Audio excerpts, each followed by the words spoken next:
Алғашқы ұрыс па балам? Иә, Қай жақтан боласың? Ақмоладан. Мен Алматыданмын. Алматыда әдемі шығар. Иә, әдемі. Сен балам қорықпа. Біз олардың тас талқанын шығарамыз. Отан үшін отқа түс. Күймейсің деген.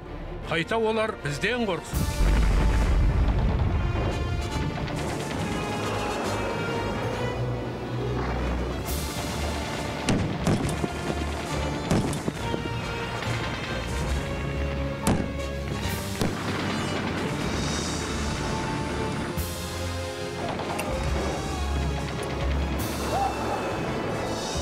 Екінші дүниежүзілік соғысқа 34 миллион 476 мың адам қатысты.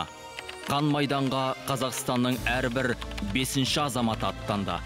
601 мың 815 жауынгер елімізге оралған жоқ.